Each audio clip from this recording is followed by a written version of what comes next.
Buenas noches a todos. Empezamos hoy este ciclo que es parte del área de investigación que se llama Actualidad de la Interpretación en Psicoanálisis, que lo va a dictar en este año Miguel Calvano. En el temario de la charla de hoy tenemos nueva versión del ser humano, análisis y autopercepción, lugar del analista, asociación libre versus yo fuerte, errancia y autoridad, libertad hoy, y por último, apertura del inconsciente. Miguel, cuando quieras, empezamos. Bueno, vamos a retomar el tema que propusimos el año pasado de producir una investigación alrededor de los temas que no sabemos, o que sabemos más o menos, o que creemos que sabemos y no sabemos. Uno de ellos me parece que es el tema de la interpretación.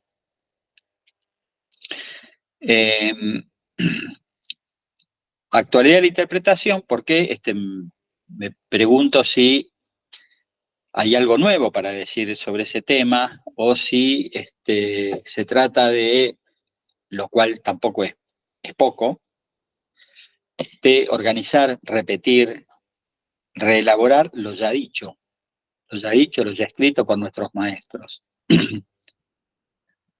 ¿Actualizamos lo ya sabido o se puede agregar algo nuevo y entonces la actualización es exactamente eso, una puesta al día del término? Bueno, veremos a lo largo del seminario cómo lo vive cada uno.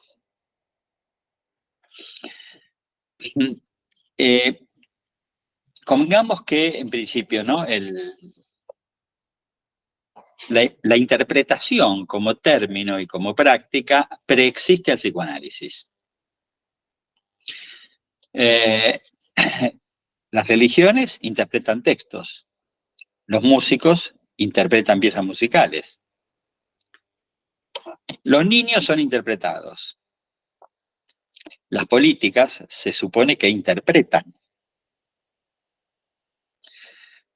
La medicina interpreta los signos.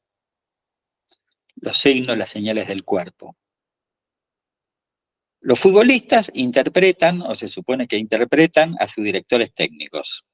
En fin, diversas modalidades de interpretación que en general toman el sesgo de hacer una versión de textos, de música, de niños, de realidad, de economía, del cuerpo, del deporte. Habría un original y diversos modos de entenderlo, reproducirlo, explicar ese original. No parece ser esta la opción del psicoanálisis. La interpretación no es una versión, no es una reversión, no es, como dirían los músicos, el cover de un original.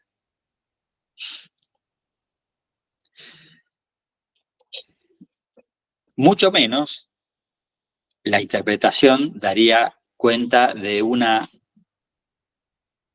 versión de la especie, una nueva manera de entender a la especie humana que se agregaría a todas las versiones que ha utilizado la filosofía y la religión a lo largo de los siglos. Nos parece que la interpretación es un concepto.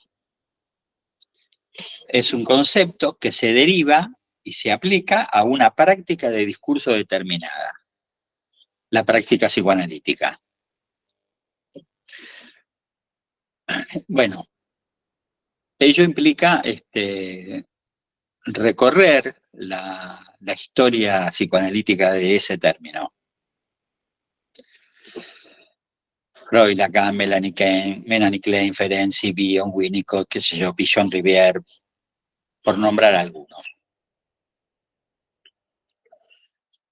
Hablar de la interpretación implica tomar otros temas. Algunos los vamos a tomar hoy. La creencia y la increencia, la pulverización del nombre del padre, el porvenir del psicoanálisis. ¿Cuál es la operación analítica? Lo cual supone trabajar sobre el inconsciente, la interpretación y la transferencia, la interpretación y el síntoma, la interpretación y el goce, qué sé yo, varios más.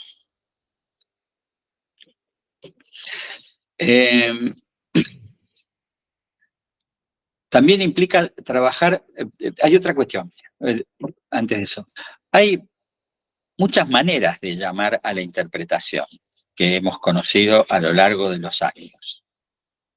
Interpretación, puntuación, escansión, corte, interpretación entre enigma y cita, interpretación por el equívoco, acto e interpretación, las construcciones en el análisis. Me parece que todo eso hay que pensarlo en relación a una temporalidad de la interpretación.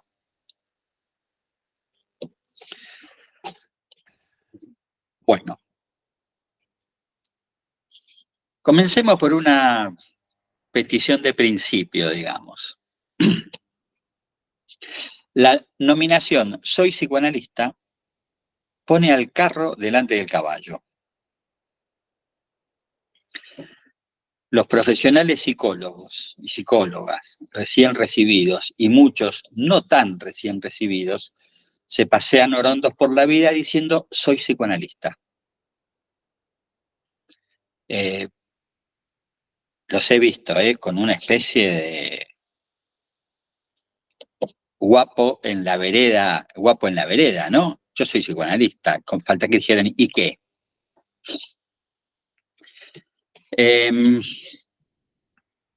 Eso suele ser una identificación con el analista, con su analista, con sus maestros, con sus colegas, con un deseo, muchas veces absolutamente genuino, de ser analista.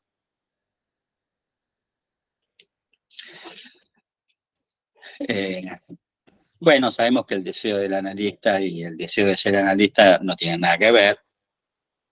Bueno, ya lo veremos eso. Entonces, la petición de principio es la siguiente. ¿Se es analista si se interpreta? Ningún título de ninguna escuela dirá que se lo es, si no lo he probado primero.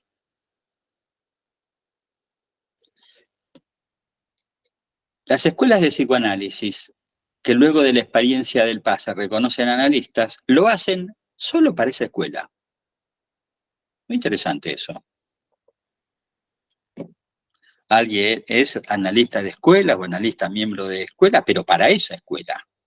No es un título universal. Inclusive esas titulaciones han caído en desuso en muchos lugares. En general, en los últimos años, ya no se reconocen analistas después del pase, sino más bien se reconoce que alguien ha hecho o ha terminado un análisis.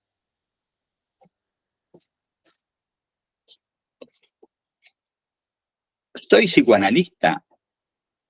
Lo voy a decir provocativamente, es casi del orden de la autopercepción. Me autopercibo analista. Me autopercibo analista porque, qué sé yo, me analizo. Bueno, no todos los analistas se analizan. Lo sabemos bien eso. Ni siquiera a veces. Soy analista porque estudio psicoanálisis. Bueno, esa es una especie casi en extinción, ¿no? La de estudiar.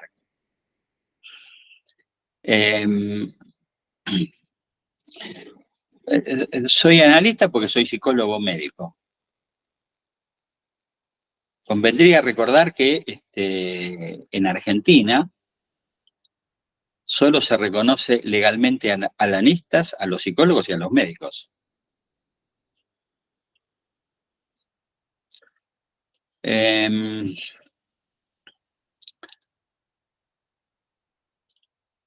Última versión, ¿no? Soy psicoanalista porque atiendo pacientes y los pienso desde el psicoanálisis. Esta versión se aproxima bastante más a una especie de reconocimiento profesional o académico. Pero yo lo que planteo es como más tajante. El analista se define por su intervención, es segundo respecto de su intervención. Y la intervención príncipe es la interpretación.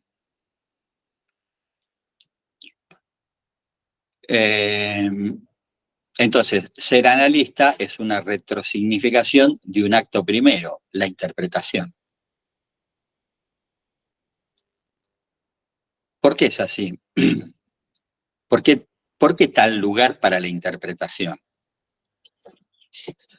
Bueno, porque de lo que se trata es de hacer existir al inconsciente. Esa es la responsabilidad primordial del analista, hacer existir al inconsciente.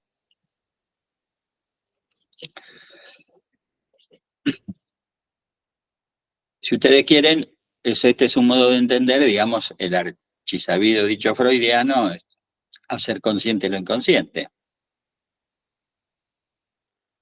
No se hace solo eso, hacer consciente no se hace solo, no se hace consciente lo inconsciente porque sí. Hay una operación, hay un agente que produce eso.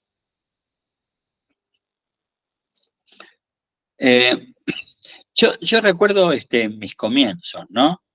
Y mis comienzos en el hospital, por ejemplo, donde ya no es tan así, pero muchos años escuchaba presentaciones de casos clínicos donde se suponía un diagnóstico, un tratamiento, un resultado de ese tratamiento. Por ejemplo, en el hospital eso era el estilo de: se trabajó la separación con la madre, por ejemplo. El chico juega a esto o a lo otro. Llegó de un modo el paciente y se fue de tal otro. Todo eso bastante bien presentado, ¿no? Historia familiar, síntomas, inhibiciones, juegos, resultado de todo ese accionar, esa combinación.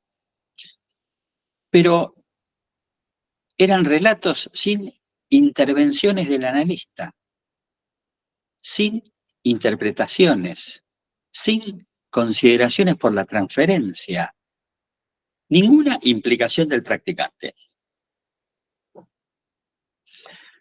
Entonces, la verdad no nos interesa si sos freudiano, winnicottiano, kleiniano, lacaniano, el que quieras. Decime cómo intervenís. Decime cuál fue tu accionar con el caso. Decime tus actos, intervenciones, interpretaciones, qué le decís al paciente, qué le decís a los padres si se trata de niños, qué haces con la escuela, qué haces con el médico. En fin, es una tarea compleja y múltiple. Esa implicación, además, grafica muy bien algo que dice Lacan, ¿no? El analista es al menos dos. El que analiza y el que reflexiona sobre su accionar. Es al menos dos, pero no, a veces no son solo dos. A veces somos varios, no dos.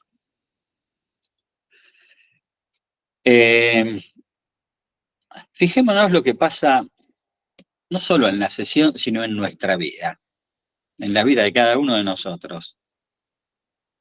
Somos uno en el consultorio y otro en la vida. no somos el mismo.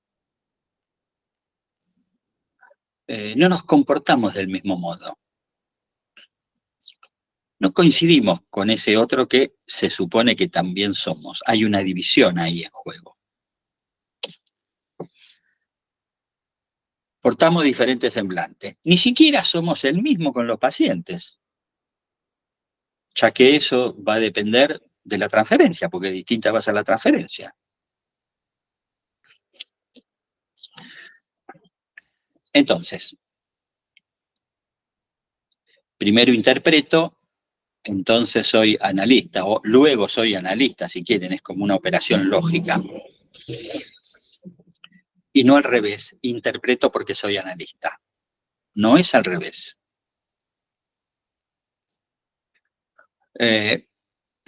Por supuesto, con los pacientes hablamos de muchas cosas. A veces lo que hablamos hasta oscurece los tratamientos. Y de vez en cuando interpretamos. No siempre interpretamos. Tampoco es un mandato super yoico ese.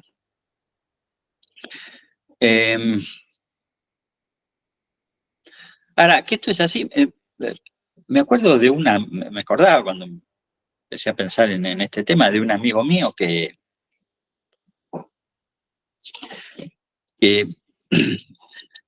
me dijo, ¿no? Que luego de que durante 8 sesiones consecutivas su analista no abrió la boca, entonces cambió de analista.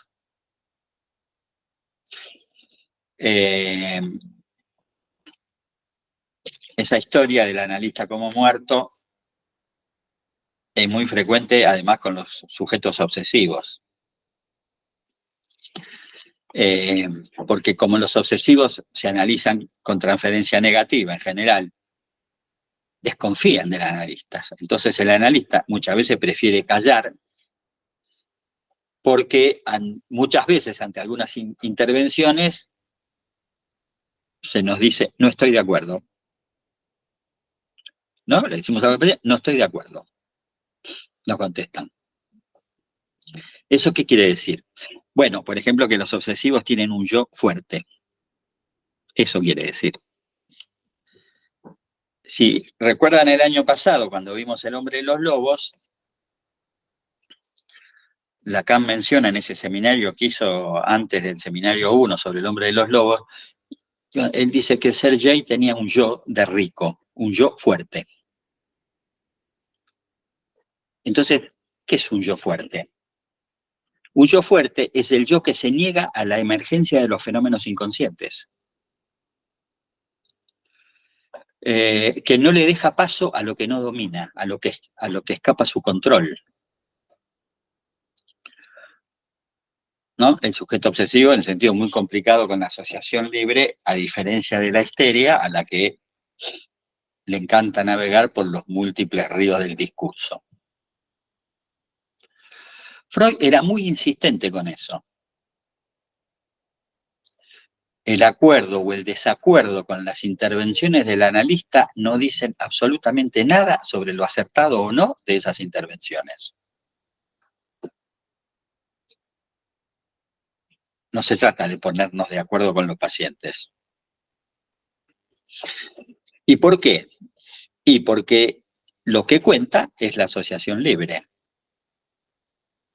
Lo que cuenta es si esa intervención con la que el sujeto no acuerda, por ejemplo, si esa intervención lo divide o no lo divide.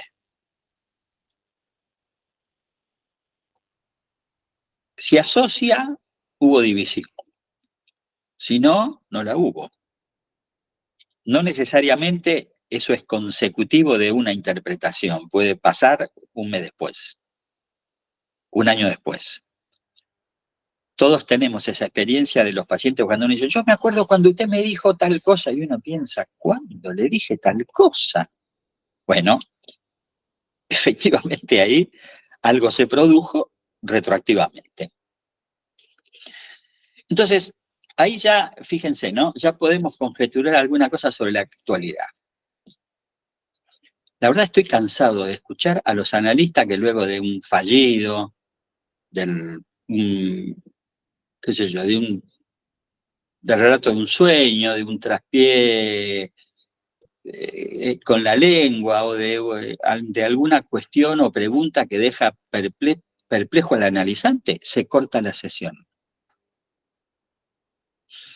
Entonces le corté la sesión.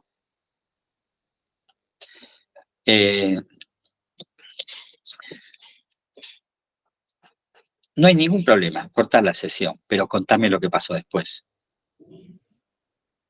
Si no me contás lo que pasó después, nada, tuviste una sesión corta. Te fuiste a tomar un mate, qué sé yo, fuiste al baño.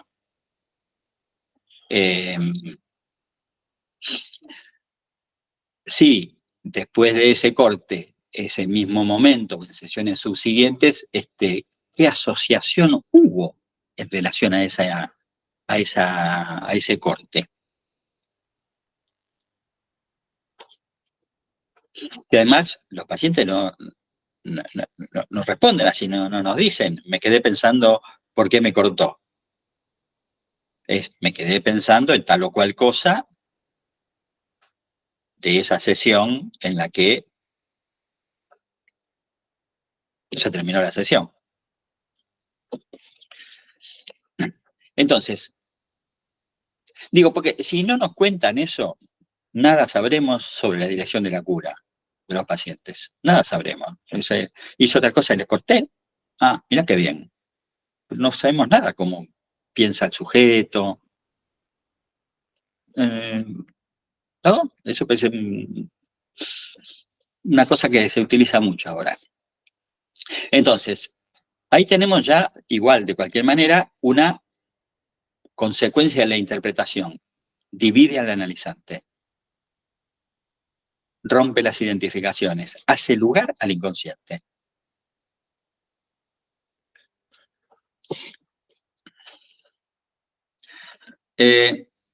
Abuelo de pájaro, si nos preguntamos qué se entiende por interpretación, por identificación, ni Freud ni Lacan escribieron textos específicos sobre el tema.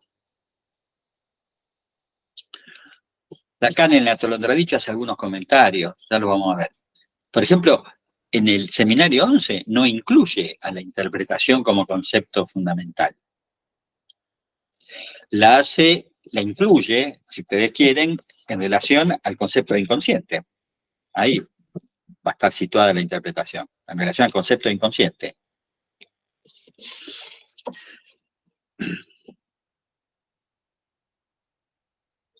Entonces, si el presupuesto básico inicial del psicoanálisis es hacer consciente lo inconsciente, la interpretación ha sido de movida la herramienta necesaria para llevar adelante ese postulado.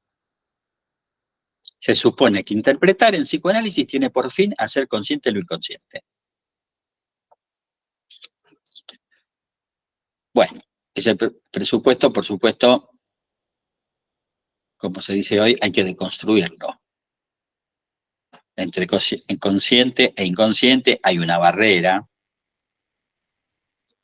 hay un muro que separa esos dominios, muro, barrera,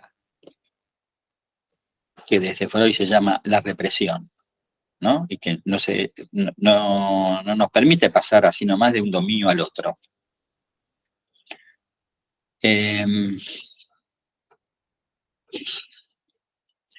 siguiente paso ha sido establecido por Freud en relación a interpretación, es que se interpreta una vez instalada la transferencia. Hay entonces una relación entre interpretación y transferencia.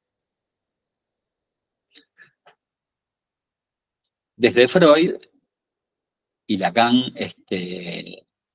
al comienzo no lo desdice, después un poco sí, la interpretación entonces se liga al deseo.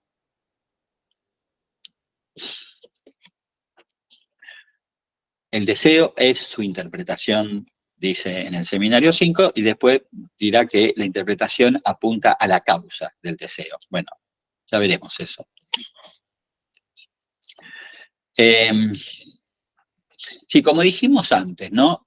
Sí, La interpretación consiste en cifrar, descifrar, cortar, se sitúa entre enigma y cita, es un enunciado sin enunciación, es una puntuación, una expansión. Si la interpretación es un equívoco, funciona a partir del equívoco. Me parece que estas muchas maneras de llamar a la interpretación, en principio nos indican que no hay una, la verdadera, y las otras serían aproximaciones, falsedades, básicamente diríamos aproximaciones. Me parece que esa, a mi entender, ¿no?, que esa diversidad responde a que hay distintos momentos en un análisis y entonces no se interviene igual en todos esos momentos.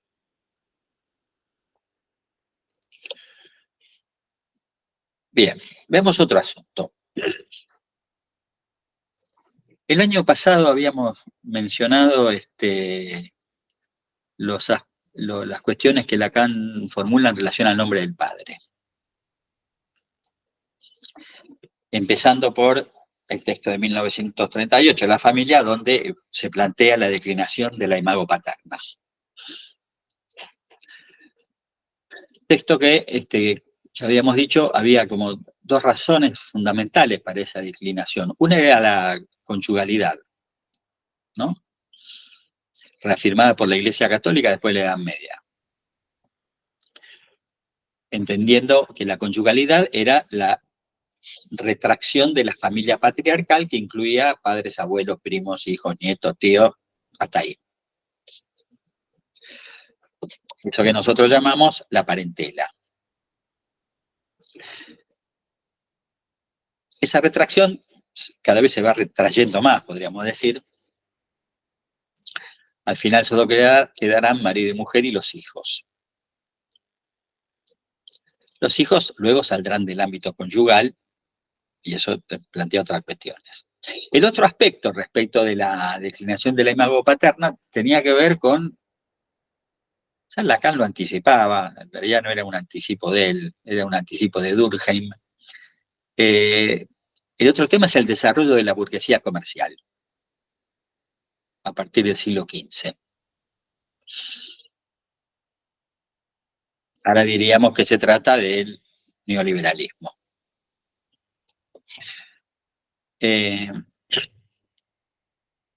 Siguiendo a Durkheim, es que en aquel trabajo Lacan plantea que, por ejemplo, el complejo de Edipo es una consecuencia de la declinación del nombre del padre.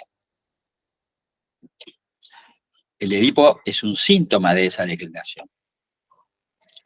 Después vimos, 30 años después, 1968, otro texto, Nota sobre el padre, donde Lacan ya no habla de declinación del nombre del padre, sino de la evaporación del nombre del padre. La frase es: creo que en nuestra época la huella, la cicatriz de la evaporación del padre es lo que podríamos poner bajo la rúbrica y el título general de segregación. Esa es la frase que Lacan toma en ese texto. Entonces, la debilidad consecuente del orden simbólico y el mandato de felicidad propio del capitalismo vuelven insoportables las irrupciones de lo real, y irrupción que habíamos dicho desencadena la estructura.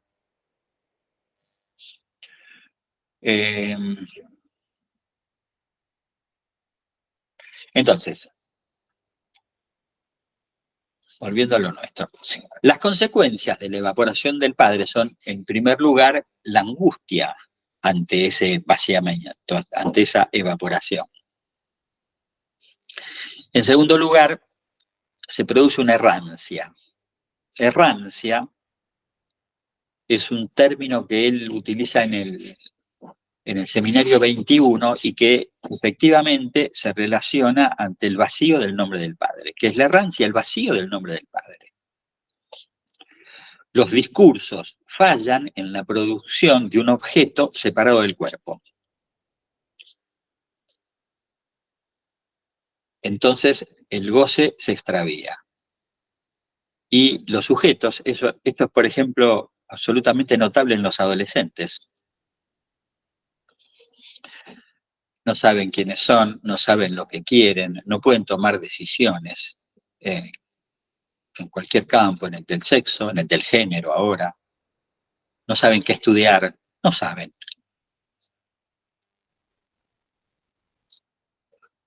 Entonces esa evaporación conlleva un desanudamiento de la localización entre la ley y el deseo, ¿no? Tornando al goce extraño, peligroso y traumático. Lo de traumático era lo del año pasado.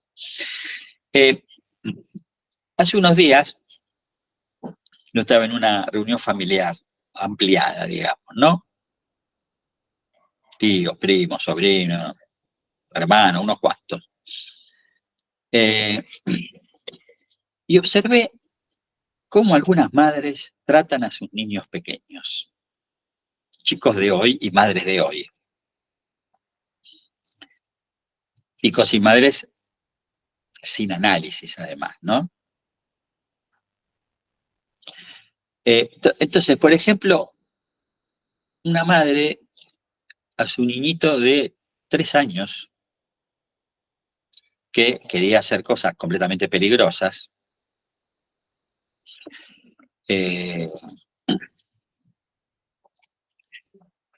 ella le dice, ay, fulanito, sabés que no tenés que hacer eso que haces.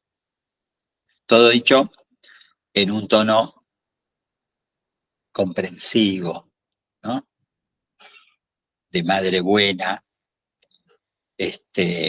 no castradora. O sea, un decir sin ninguna taxatividad.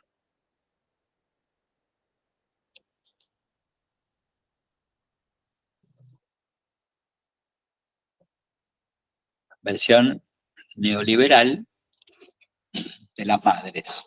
Los padres hablan de fútbol, ¿no? Están absolutamente al margen. En esa reunión, por lo menos, estaban absolutamente al margen de la escena, el padre de ese chico. Y estaba por ahí, además, no es que estaba en otro lugar. Entonces,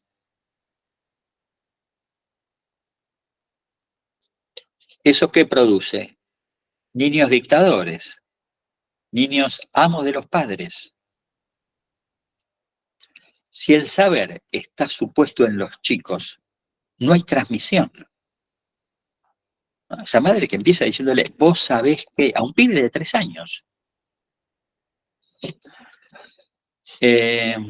no hay pasaje del saber del otro al uno, ¿no? Que es el modo en el que por lo menos nosotros aprendimos que en eso consiste criar niños. Producir esa transmisión del saber del otro al uno.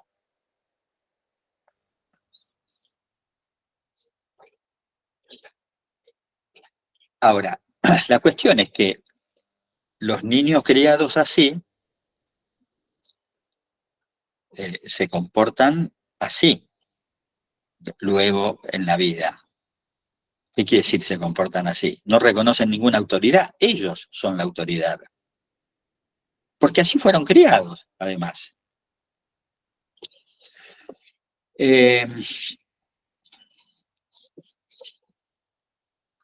Digo esto porque ahí uno puede ver la génesis, el momento uno de la increencia. Esos chicos después no creen.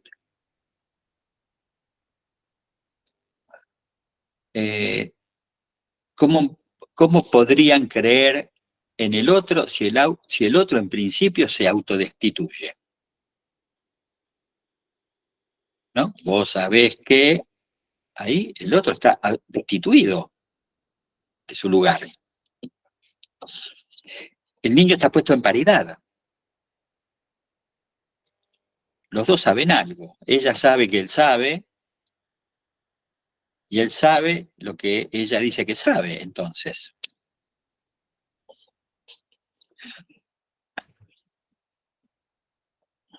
Ahora, ese niñito, cuando sea más grande y tenga un síntoma, ¿Por qué le va a ir a preguntar al otro por el sentido de ese síntoma? Si él es portador de un supuesto saber, que por supuesto es absolutamente un simulacro de saber, no sabe nada.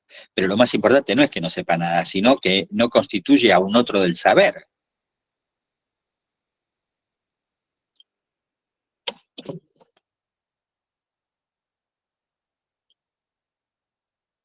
En esa operación se barren a la vez la transferencia, el sentido de los síntomas y la emergencia de lo inconsciente.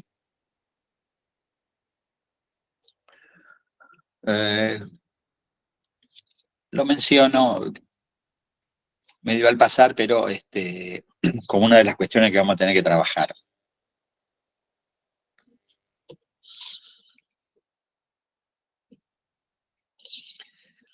Otras de las consecuencias de la evaporación, lo habíamos visto también el año pasado, son las dificultades con la marca y con la función del nombre propio. Justamente uno de los significantes amos de esta época es libertad. Nada de ataduras, nada de legislación, nada de Estado, nada que limite nuestro goce. Si pensado, los ultraliberales libertarios son absoluta y radicalmente conservadores.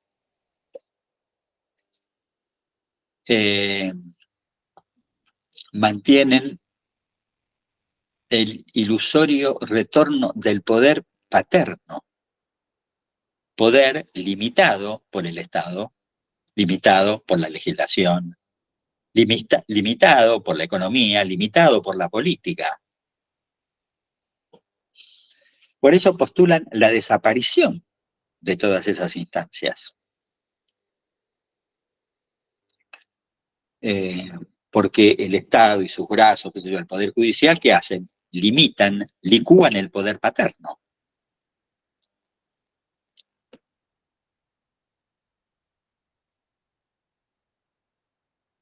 Solo les queda que cada uno haga lo que le viene en gana, ¿no?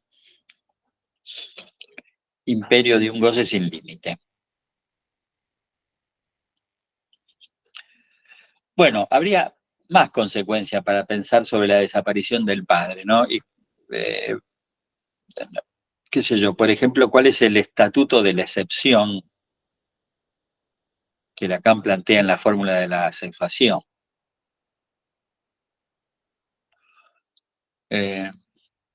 Bueno, hablamos el año pasado sobre eso, que ese era el lugar posible para el machismo. Bueno, no importa.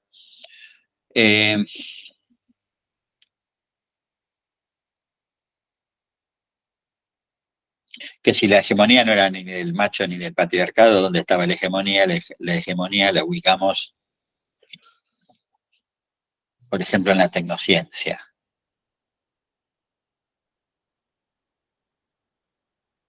Entonces, ¿por qué toda esta vuelta? Porque en esta vuelta, ¿qué lugar para la interpretación?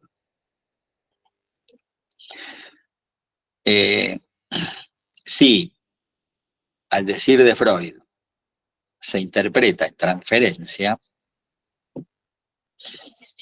eso ya es decir un montón de cosas, ¿no? Que la vamos a ir desgranando la vez que viene, pero ahí hay un lugar y una autoridad reconocida al analista.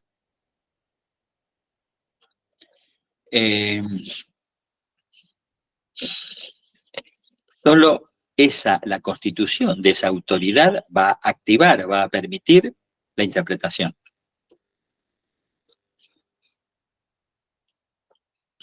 Si no es así, por ejemplo, pasa lo que pasaba, lo que llamamos en otra época, la interpretación salvaje. Alguien interviene en donde no fue llamado. Qué sé yo, por ejemplo, hoy día, las prepagas. Las prepagas. En las prepagas no hay tal autoridad. Hay una relación, si ustedes quieren, cliente profesional con un mediador, que es la institución, la prepaga misma. Si el cliente no está conforme, se cambia al profesional. La institución conserva la autoridad. La autoridad no está delegada a los profesionales, particularmente a los psicólogos.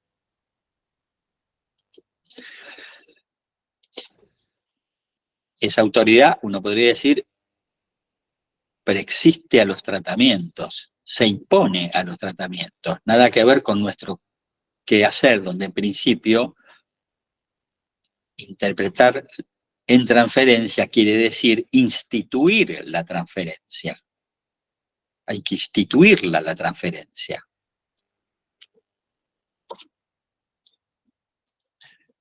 ¿Qué sé yo? Clínicamente es fundamental que eso, por ejemplo, lo hagamos ya desde la primera entrevista. Ya no alcanza, ¿no? Con quedarse callado escuchando las quejas que nos traen.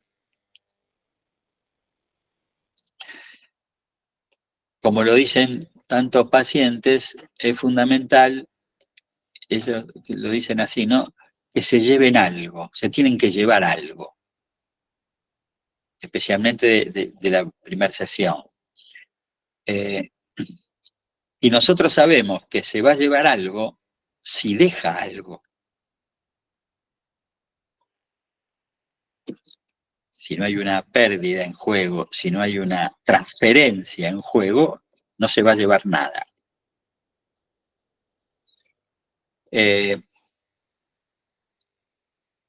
Por ejemplo, hace una viñeta clínica. Hace 2 semanas viene a verme un muchacho de 21 años con una historia de depresiones bastante importantes. Viene, además, ya había hecho varios tratamientos, hacía tiempo que no hacía, pero me dice que viene de ver a 2 o 3 psicólogos y que ninguno lo convenció, ¿no? Que ninguno, no anduvo con ninguno.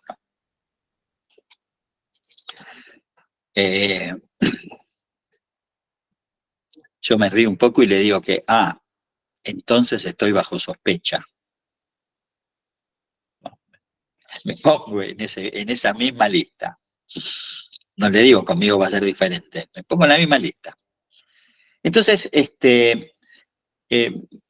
me cuenta que el año pasado había empezado un trabajo con un amigo que tenía una inmobiliaria, un amigo un poquito más grande que él, de 27 años, pero que ya tenía instalada una inmobiliaria en la zona norte, y que él empezó a trabajar con el amigo y que le empezó a ir bastante bien. Se alquilábamos, vendíamos, se empezó a ir bien. En diciembre el amigo se fue a Qatar. Se fue todo el mes a ver el Mundial.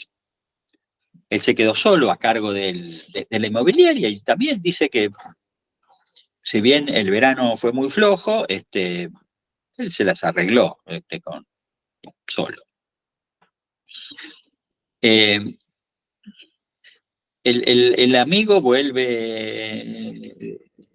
a trabajar en enero, él se toma unos días de vacaciones y en febrero el amigo le dice que finaliza el acuerdo laboral que tenían, que el amigo prefiere seguir solo, y eso derrumba a este muchacho, que lo derrumba es literal, ¿no? Se mete en la cama, se queda 2 días adentro de la cama y no quiere salir de la cama, muy deprimido, y es en ese contexto que se produce la consulta conmigo.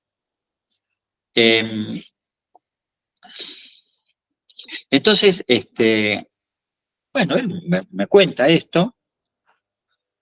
Entonces, yo en un momento le digo que hay una palabra en todo lo que él dice que me parece que se repite. Le digo, es la palabra propiedad. Él vendía, alquilaba propiedades. Le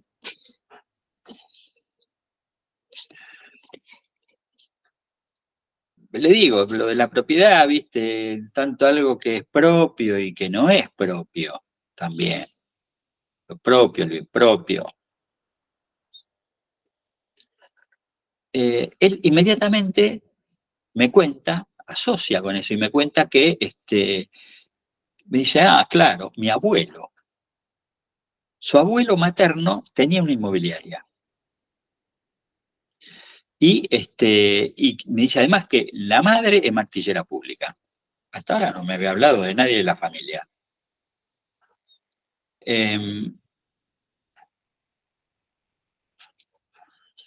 Entonces, uno podría decirlo así. A partir de propiedad, él asocia libremente. Él asocia con el abuelo, con la madre y con la propiedad del abuelo, además. Eso de que el abuelo tenía una inmobiliaria. Entonces, ahí se ve bien lo que es la asociación libre, es lo que sale, es lo que queda libre del control del yo. Él que venía a contarme que estaba deprimido y que desconfiaba de los psicólogos, de pronto se encuentra hablando del abuelo, de la madre, de, de eso. Entonces, ¿vieron el afiche que hicimos con Carlos de la promoción del seminario? Ese señor que está sentado frente al supuesto paciente que tiene la cabeza llena hecha un ovillo y que el señor agarra un hilito de ese ovillo. Mírenlo después el afiche. Del ovillo de hilo de la cabeza del consultante, del paciente, el analista tira de la puntita, tira de una puntita. Estrictamente, el analista no sabe lo que está haciendo. Es así. Yo no sé que la palabra propiedad resultaba ser importante para él hasta que él me lo confirma, digamos. Yo le escucho, que es distinto. No se trata solo de dejar hablar a los pacientes, hay que escucharlo. ¿Qué quiere decir escucharlo? Esto, tomar de ese ovillo, de ese enjambre de palabras, una frase, no tiene por qué ser una sola. Y tiramos de ahí.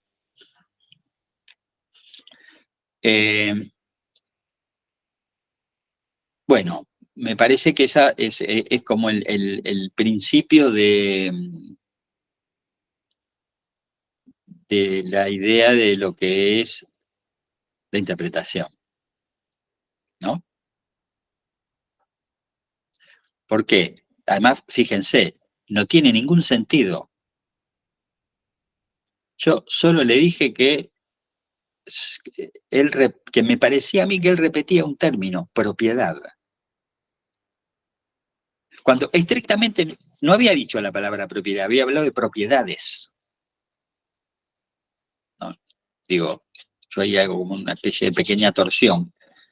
Digo, es más.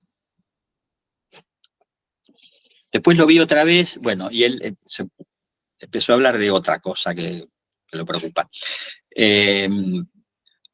Digo, yo no sé cuál es el sentido de eso todavía.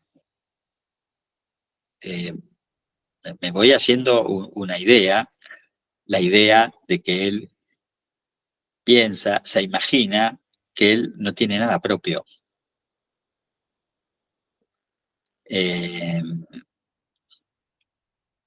Cuando en verdad en el relato él se expresa en términos de que le ha ido bastante bien en ese trabajo, que que no había hecho, y inclusive cuando el amigo, el socio se fue, y él se quedó solo con eso, es una empresa de dos, digamos, ¿no? Entre los dos hacía todo. Sin embargo, se movió bien, no se deprimió, no se cayó. Pero bueno, lo veremos en el decurso de la continuación para hacia dónde va eso, digamos, a dónde va esto y cuál es el sentido. Se entiende eso, ¿no? Lo que yo le digo no tiene ningún sentido. Él le adjudica uno, que es situarlo familiarmente, digamos, en relación al abuelo y a la madre. Al abuelo en relación directa con la inmobiliaria y lo que el abuelo tenía, y a la madre, no sé, por ahora, que tiene un título, martillera pública. Si la madre le martilla la cabeza o no, todavía no lo sé, es bastante probable eso. Bueno, hoy es la primera vez, me detengo acá y escucho los comentarios de ustedes. El próximo mes vamos a tomar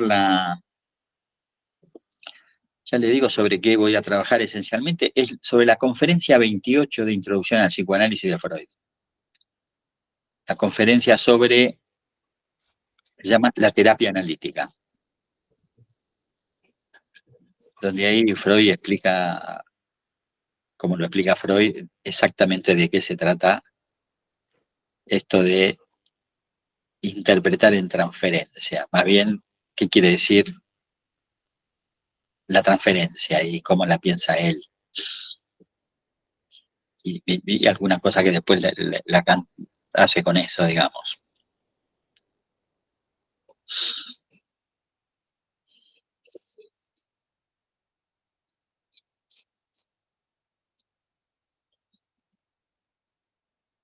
Pensaba que en la intervención es justamente una operatoria sobre la lógica del lenguaje.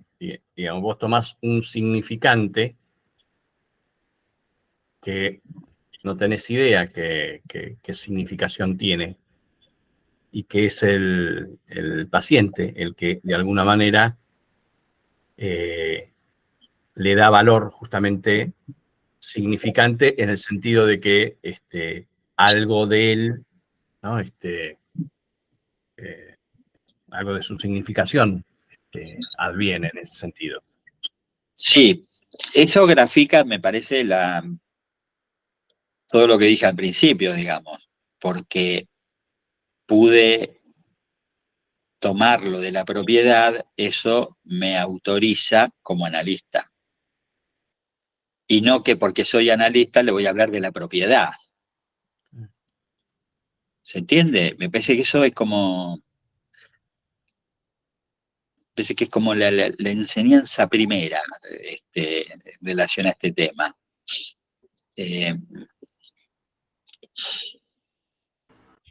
Miguel, te quiero hacer una pregunta, porque quizás eso que vos, tomando el caso que venís hablando, eso que decís, esa interpretación que haces, permite la transferencia, ¿no? Porque es decir, se interpreta en transferencia.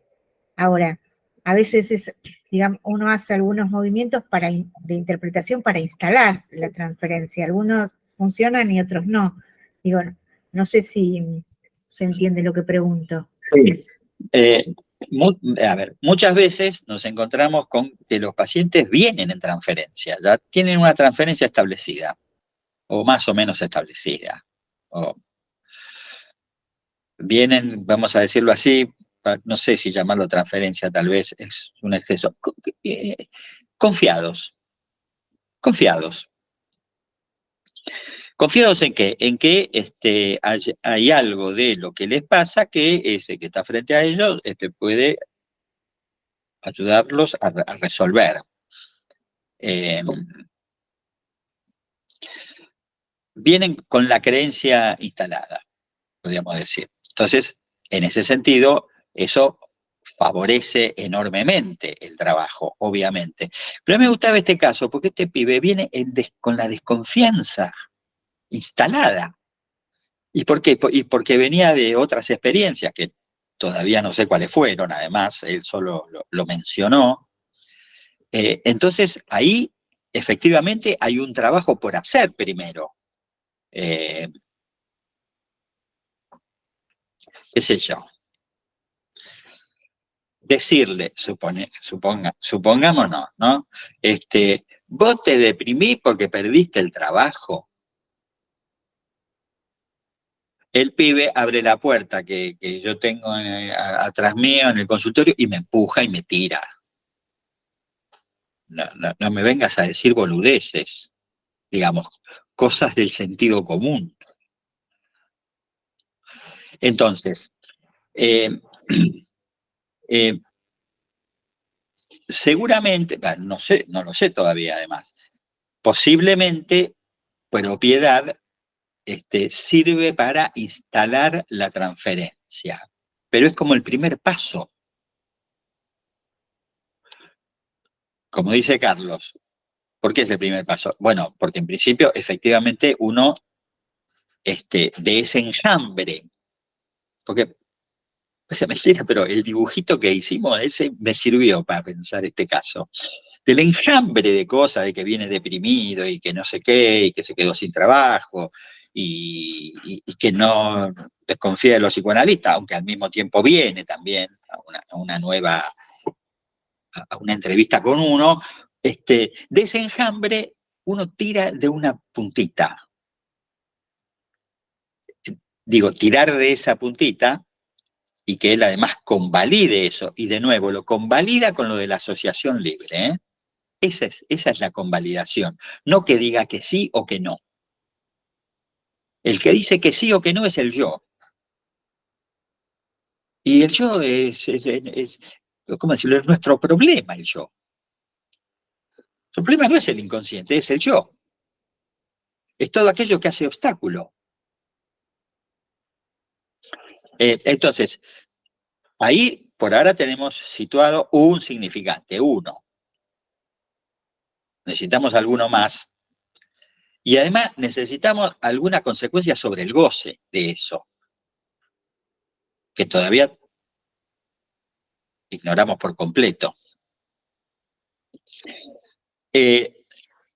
Lo que a mí me gusta remarcar de esto, y que vamos a insistir más la vez que viene, es que ahí donde ese pibe se fue contento, y me doy cuenta que se fue contento por el modo en que volvió a la entrevista siguiente, llegó mucho más confiado, digamos, de lo que había llegado la primera vez.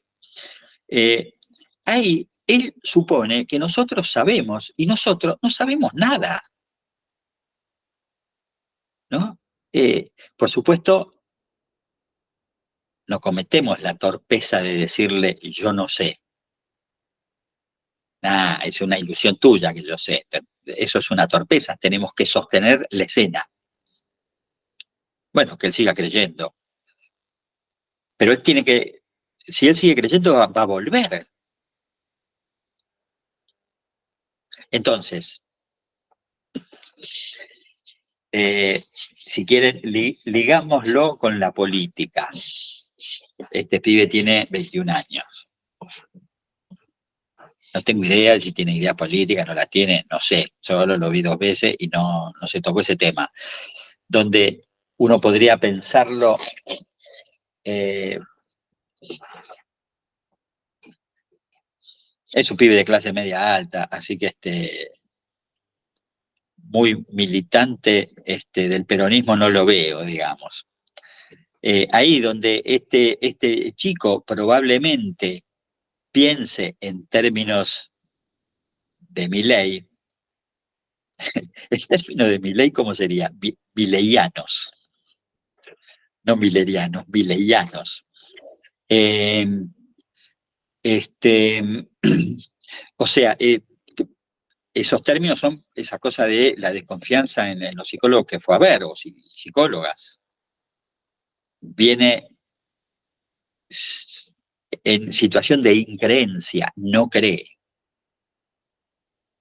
Entonces, efectivamente es un pibe de hoy. Es estrictamente un pibe de hoy, un adolescente, un joven, no es un adolescente, es más bien un joven de hoy, no creen en el otro. Entonces, eso dificulta aún más lo que hacemos.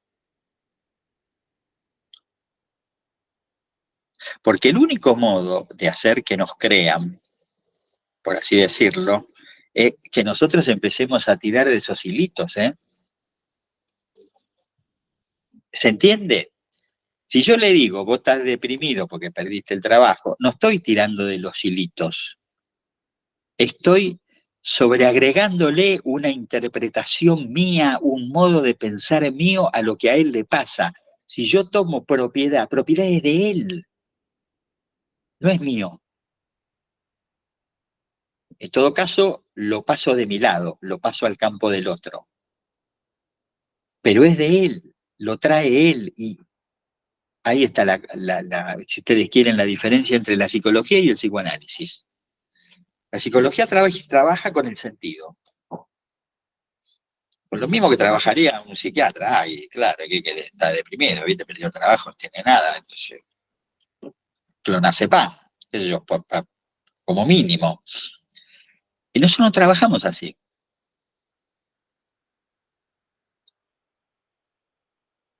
No sabemos. Y el único modo de saber algo es tomar lo que él sabe.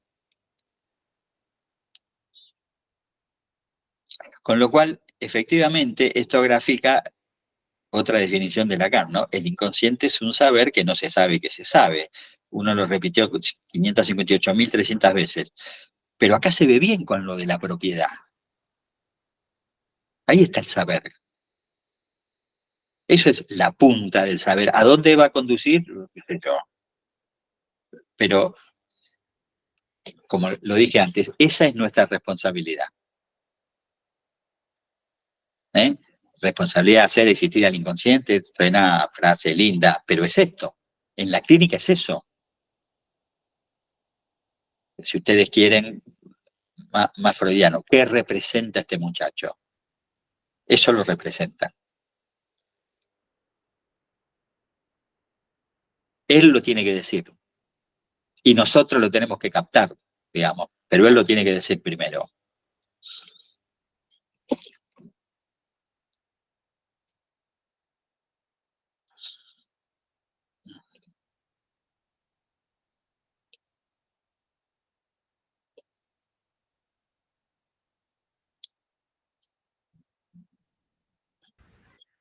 Belén, habla directamente, no levantes la mano, habla directamente.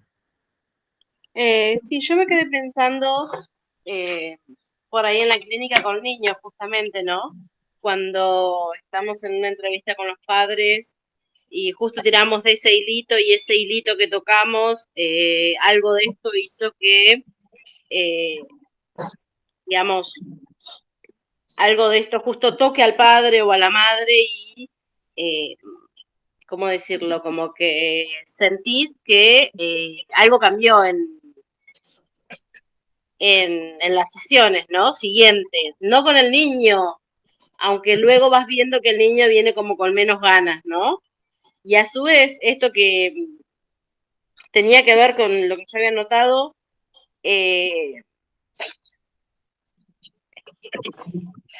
digamos, nosotros podemos captar en el trabajo con el niño, uno trabaja y en la entrevista con los padres es donde podemos captar también ahí justamente qué lugar viene a ocupar este nene, y cuando tiramos de la puntita, pasa esto, ¿no? Que digo, ¿cómo trabajar ahí, no? Seguir escuchando, sí, perfecto, pero ¿qué hacer? ¿Se entiende lo que pregunto? Sí. En principio, estoy completamente de acuerdo con lo que decís. Nosotros muchas veces usamos las entrevistas con los padres al mero título informativo. Ujú. ¿Por qué se llama así? ¿Cómo era de bebé? ¿Cuándo empezó a hablar? Juntamos datos. No es que los datos no haya que tenerlos, por supuesto que hay que tenerlos, los datos, pero son esos datos. Necesitamos situar las puntitas. Está bien lo de las puntitas. Situar en qué punto del padre o de la madre está complicado el chico. ¿Sabes cómo sigue eso? Es muy simple. Ellos nos van a empezar a golpear la puerta más seguido. Ellos van a querer volver a hablar con nosotros. Cualquiera de nosotros sabe que eso tiene que ser de ese modo, además.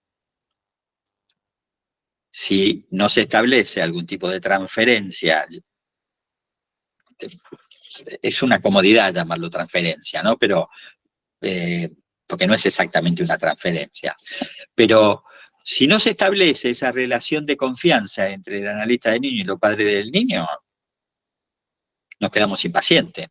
No, perdón, es que justamente una vez instalada la transferencia, ¿sí? A ver, como para hacerlo cortito, es un caso de una madre que se quedó embarazada, ella misma lo dice, porque quería un hijo, pero pensó que el padre iba a desaparecer, y el padre no desaparece y quiere estar. Entonces, ahora supuestamente la nena no quiere estar con el padre. Cuando uno empieza a, a esto de por qué el papá no va al jardín, porque es como que ella ahí, como que se empieza a ir, como que hoy no vamos a ir, está cansada, tiene sueño, el otro día se aburrió, fíjate cómo intervenís, cómo trabajar. ¿Se entiende? Sí, sí, sí. Cuando algo de eso vos podés captar, qué lugar viene a ocupar justamente esta nena, ¿no? Algo le salió mal a esta mamá y vino todo lo contrario, el papá quiere hacerse cargo totalmente, es ahí cuando la nena se aburre en sesión, por ejemplo, cuando, bueno, no es así. Bueno, ahí se hace necesario tener alguna otra entrevista con la madre para que el analista no corra el mismo destino que el padre. Totalmente, a eso iba. La palabra desaparecido ahí a lo mejor resuena de algún otro modo, ¿no? El padre desaparecido. Que habría que ver. Porque si no, efectivamente,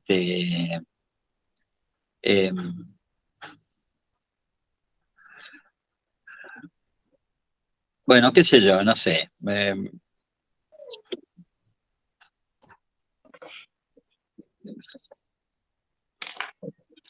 Ahí tal vez hay que apoyarse en el padre. Claro, sí, sí, por eso, justamente. Para que esa nena no salga del tratamiento. Un modo de comprometerse el padre, por ejemplo, que la traiga él. Claro. Esto es entrar en conflicto con la madre, ¿no? Me parece que es exactamente. inevitable. ¿No? Sí. Pero a ver, nosotros no somos amigos de los padres, tampoco enemigos, pero no somos amigos de los padres. No tenemos que hacer amigos de los padres. Mantener una transferencia no es hacerse amigo. Por ejemplo, eso de hacerse amigo, también lo vi 8000 veces. Te dicen que el chico está en transferencia con el analista porque cuando llega, abraza al analista. Sí. Entonces, ¿qué idea de la transferencia hay? Que la transferencia es el cariño, el amor. Es el encuentro con alguien querido.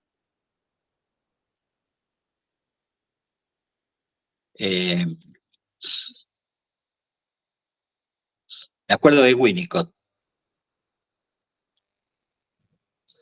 cuando le dice a la Pigl, andate porque te odio, andate.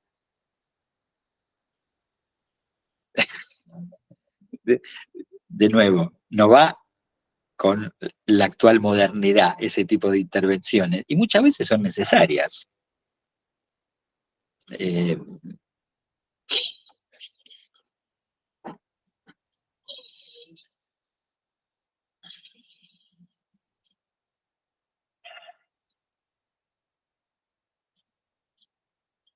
A mí me parece que hay que tener mucho cuidado de interpretar a los padres.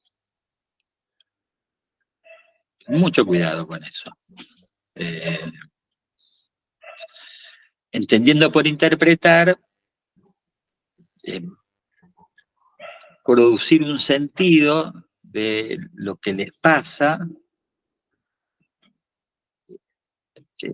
porque eso los aleja muchas veces, hace explotar la cuestión. En vez de que sirva para algo, suele muchas veces no servir para nada, interpretar a los padres. Me parece que más bien está esa cuestión que vos dijiste al principio, cómo los padres interpretan a los hijos. Claro, por eso esta mamá interpreta que la nena no quiere ver al padre porque la extraña a ella. Entonces hace un mes que no la deja ver al padre. Bueno, está bien, pero a ver,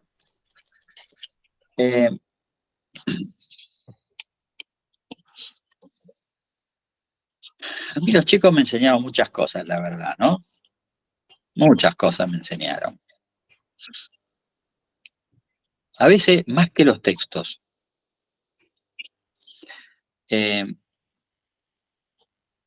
Por ejemplo, ahora yo atiendo una pibita que 8 años que la madre consulta, es más historia de la madre que del padre. Porque, bueno, no, el motivo de consulta estuvo justificado. La piba deja de comer. No quiere comer. No es que quiere comer poco, no quiere comer. Y pasa un periodo ahí, unas semanas, donde no come casi nada, y obviamente baja de peso, y bueno, y ahí el pediatra mismo le dice, tiene que ver a un analista, qué sé yo, esta nena tiene que ver a un psicoanalista. La madre, por supuesto, es gorda, ¿no?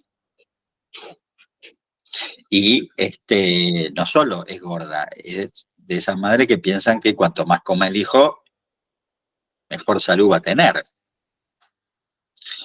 El padre, nada. Entonces,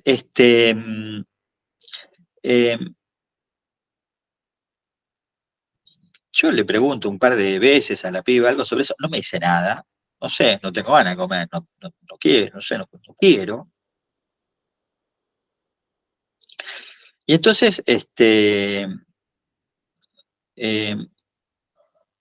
¿eso cómo se resuelve? Bueno, a la segunda o tercera entrevista la piba, bueno, no, a mí se me ocurre en realidad, ahí eso se me ocurre a mí, jugar a un juego que es el de serpientes y escaleras, donde yo hago una especie de torsión en el juego, donde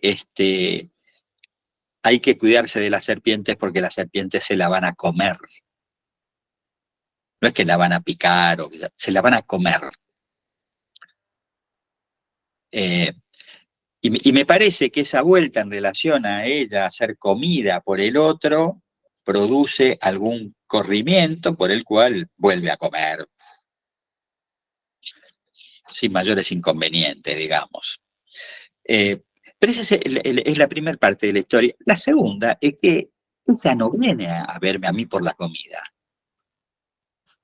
Esa es la historia de la madre, que en principio era totalmente genuina. La piba dejó de comer, una piba que comía normalmente pasó a comer nada, una galletita. Ponerlo en juego lo pudo resolver, pero le dio lugar. Entonces uno podría decir, bueno, ya está, se terminó el tratamiento. La piba volvió a comer, ya está. Esa era la demanda de la madre, que la piba vuelva a comer. El problema de la piba era con una amiga. Era otra historia. Una amiga, por supuesto, muy flaca, que no paraba de decirle gorda, gorda, gorda a esta chica que no es para nada gorda, digamos. Y que entonces el tratamiento pasa a estar verdaderamente referido al motivo de consulta de ella, de la nena. Hay que situar con los pibes esos motivos también. Los motivos de ellos, no los motivos del otro.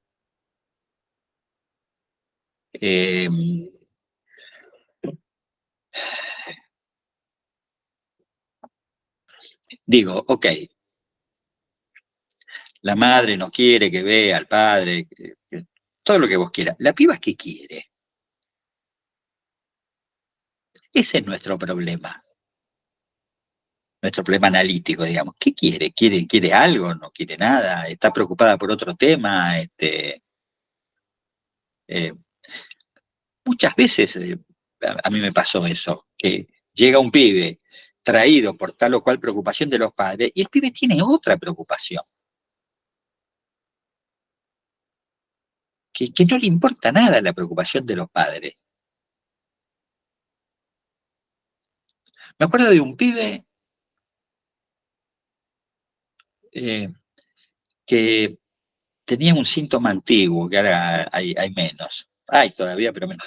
Enurético, pero enurético bastante importante. Y los padres vienen muy preocupados por eso. Y tenía otra preocupación, que era aprender a jugar al ajedrez.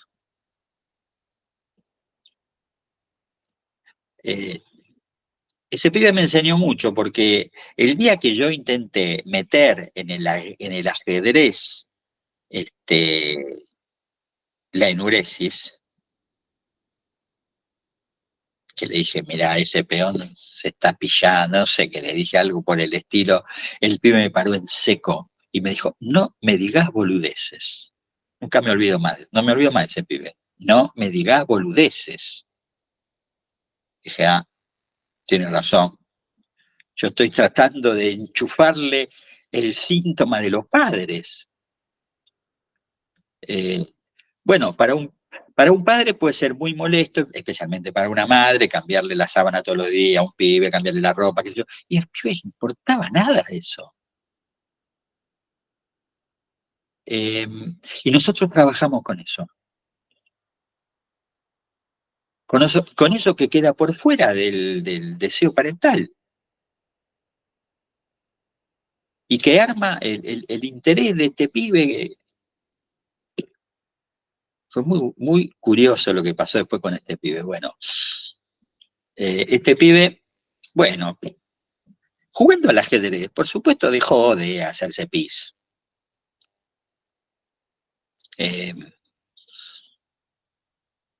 Había algo del orden del masoquismo, si ustedes quieren, ahí dando vueltas. Pero en cuanto empezó a jugar al ajedrez, eso se acomodó, se falicizó eso, digamos, y listo, y se puso a jugar al ajedrez. Bueno, listo, vamos un tiempo, no sé qué, este pibe se va del tratamiento. Entonces, qué sé yo, 2 años después, 3 años después, la persona que me lo había derivado, que era una colega, me dice, ¿no sabés lo que pasa con fulanito? Que era mi paciente, ¿no? Me dice, le pidió a los padres que lo lleven a una escuela de ajedrez. Entonces el pibe empezó a jugar al ajedrez, o a aprender a jugar al ajedrez más, digamos, seriamente. Él quería hacer el enroque de un modo que no era el modo, el modo académico de hacerlo. Entonces un día el profesor me dice, ¿por qué lo haces así? Porque mi psicólogo me lo enseñó así. El psicólogo era yo, hacía 3 años que no estaba conmigo, y por supuesto yo no le había enseñado nada de eso, pero había quedado fuertemente instalado de que el pibe había aprendido a jugar al ajedrez conmigo. Y que esa cosa de tener un maestro y yo qué sé, a este pibe le había servido. Ahora, fíjense, ¿Qué tiene que ver eso con la consulta de los padres? Nada. Y si yo le dijera a los padres, no, porque bueno, el motivo de consulta de fulanito es que quiere jugar al ajedrez, bueno, sospecho que me quedo sin paciente otra vez. Digo, ¿no? Sí, ¿cómo decirlo? Con los pibes, el secreto profesional es fundamental. Con los pibes, ¿eh? No con los padres, con los pibes.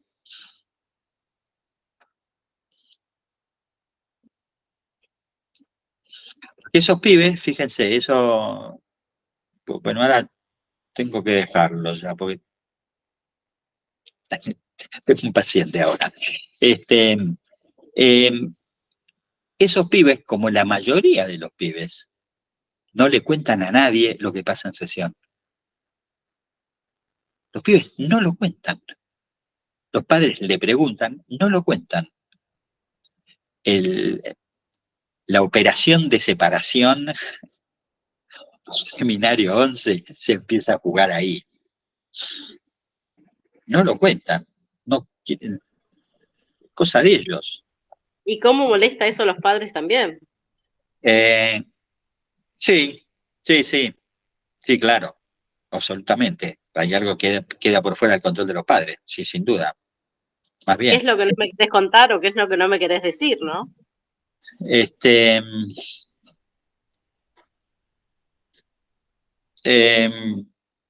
Sí, igual, bueno. También es importante que los pibes aprendan a lidiar con eso.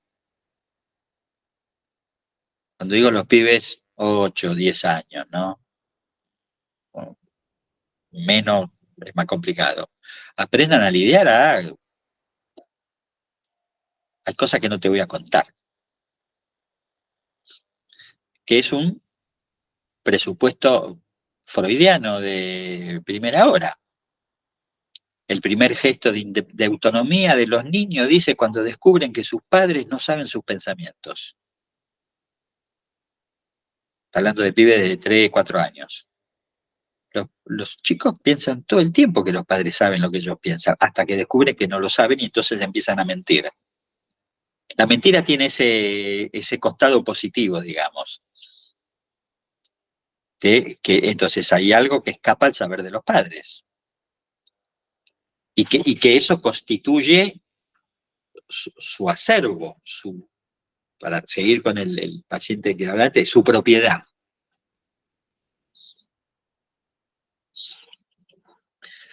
Justamente, perdón, ¿no? No Sí. hablo más después. Justamente esta nena tiene 5 años y justamente el decir de la mamá es que miente mucho.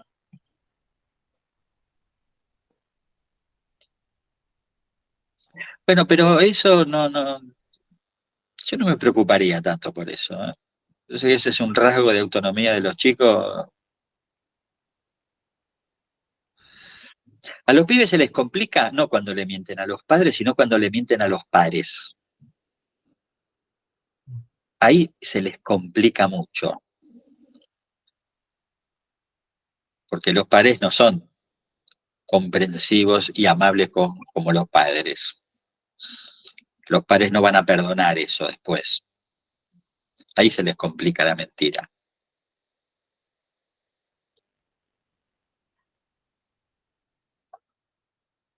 Bueno, si les parece, paramos hoy. Bien. ¿Cuándo es la próxima, Carlos? A ver, tenés por ahí. Mirá, lo tenemos que ver porque en realidad sería el 26 de mayo, pero el 26 de mayo queda en medio de un... fin de semana largo, sí. Exactamente, sí.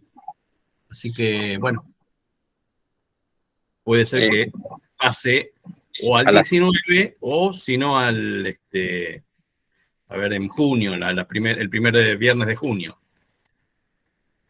Sí, lo pasamos al 2 de junio. 2 de junio. Dale. Sí. Dale.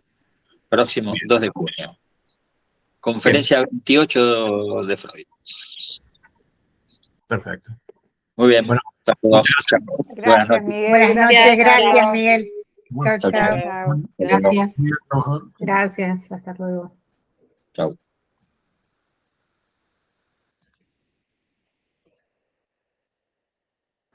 Doctor, nos vemos. Chao, nos vemos. Buen Alberto. fin de semana y feliz Día del Trabajador. Por el lunes.